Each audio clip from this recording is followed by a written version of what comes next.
Hey guys, welcome back to the BuzWeaver channel, and in our top stories today from NBC News, federal judge sets March trial date in Trump's election interference case. The trial will begin in the middle of the Republican presidential primaries. Special counsel Jack Smith had requested a January trial, while Trump pushed for a 2026 start date. Now, the reason this is so significant, ladies and gentlemen, we'll get to that here momentarily. The judge overseeing former President Donald Trump's election interference case in federal court set a trial date for March the 4th, a scheduled date that could have a crucial impact on the 2024 race for the White House. And what is that date? That is Super Tuesday, of all things. Amazing that it would be set right before Super Tuesday. Now, for those who don't know or need a refresher, what is Super Tuesday? Well, the Gray Lady, or the New York Times, whose first publication was in 1851, can you believe that? 10 years before the Civil War. So what is Super Tuesday? Tuesday falls on March the 3rd. So what is it? Super Tuesday is the closest thing we have to a national primary. On March the 3rd, more than a dozen states will hold primaries, as will Democrats abroad.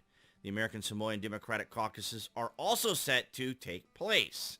Some of the states that will vote on Super Tuesday, like California and Texas, these are all the states that will be voting. These will be the delegates, have enormous troves of delegates available for the taking. So this is the best barometer. This is the best indicator as to what's going to happen for the candidates.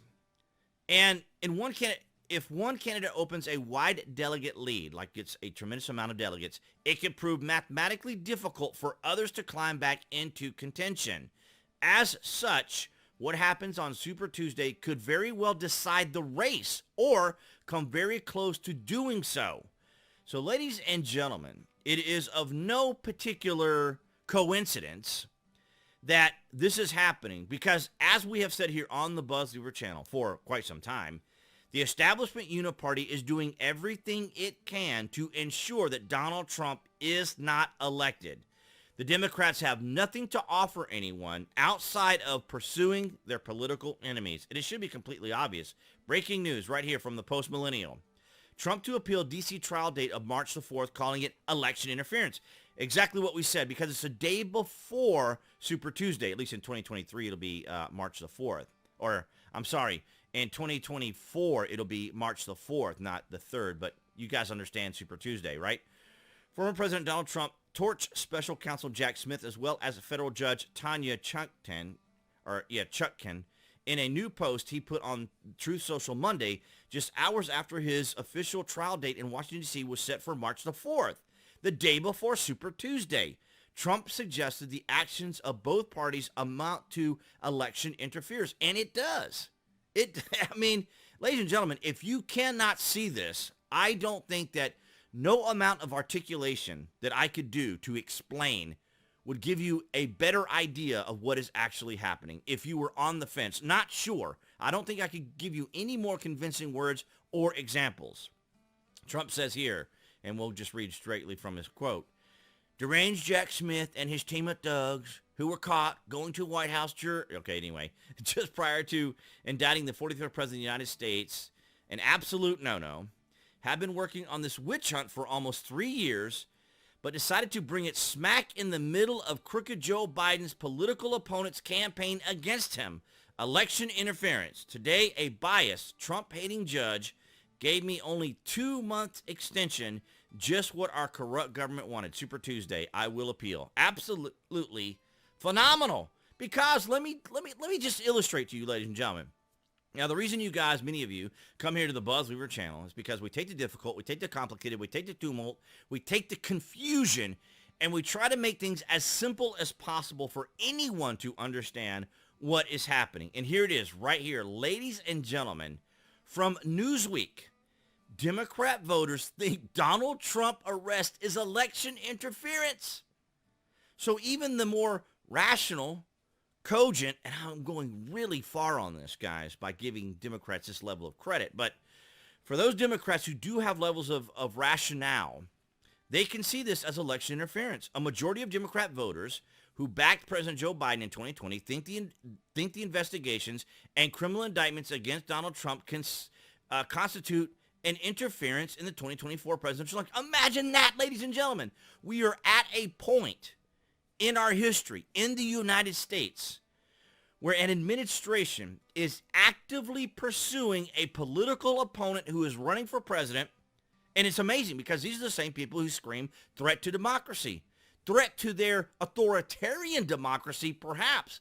But democracy is allowing your opponent. In other words, as Democrats, you're supposed to have a message. You're supposed to have goals. You're supposed to have a vision for what you want to offer the American people so that they can vote for you. Giving Americans a reason to vote for you, to stand behind you because you're going to improve our country. And yet, they have nothing to offer. The only thing the Democrats can offer is the continual assault on Donald Trump. It's absolutely amazing. And ladies and gentlemen, not only do we see Democrats saying this, look at this. From the Hill, Florida lawyer files challenge to disqualify Trump from 2024 race, citing the 14th Amendment. Ladies and gentlemen, here we are, as we always say, when it comes to things like hate speech that's so nebulous.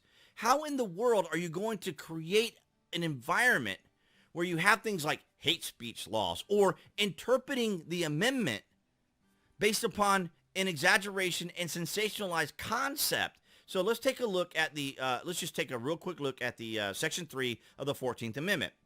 That disqualification argument boils down to Section 3 of the United States Constitution, 14th Amendment, which says that a public official is not eligible to assume public office if they engage in insurrection or rebellion against the United States or have given aid or comfort to the enemies thereof, unless they are, of course, and then the rest of the definition. But ladies and gentlemen, now I'm not saying that this is nebulous. I'm not saying that this is extraordinarily outrageous to prove, but the idea that Donald Trump, make America great again president, who did so well in helping Americans and our country, despite the fact that he isn't a perfect person, they're trying to suggest that this man is unqualified to become president because he instigated an insurrection. Now, how many times have we already said that the Senate acquitted Trump of inciting an insurrection? And not to mention we have the tweets and the information and the messaging that he said to make it peaceful, to be organized. We've seen it all. But it doesn't stop there, ladies and gentlemen. No, it doesn't stop in Florida. New Hampshire Republicans feud over bid to knock Trump off 2024 ballot. New Hampshire Republicans have erupted in a feud over a long-shot effort to keep former President Donald Trump off the ballot in 2024, with the chair of the state GOP insisting Monday that the front-runner of the party's nomination will be included. So they're having to fight to keep Donald Trump on the ballot in most states. And some people are saying we're not going to have an election. If Donald Trump's name is not on the ballot, people will argue that we don't have an election in our country. We don't. And not only that, but it will illustrate that we don't have democracy either. The very same thing that the Democrats keep screaming about. From Colin Rugg, new. A challenge has been filed in federal court to have Donald Trump removed from the 2024 race under the 14th Amendment. Mark my words, they'll claim they're doing this to protect democracy.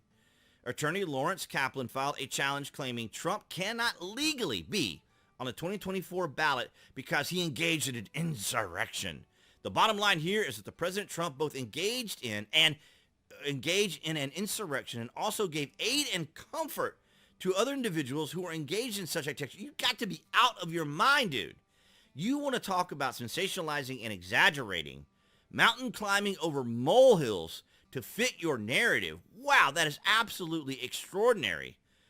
Within the clear meanings of those terms, as defined in Section 3 of the 14th Amendment that I just read to you, Kaplan said in his filing, assuming that the public record to date is accurate, and we have no evidence to the contrary, Trump is no longer eligible to seek the office of the President of the United States or any other state of the Union. Wow. Absolutely extraordinary, ladies and gentlemen. What can I tell you?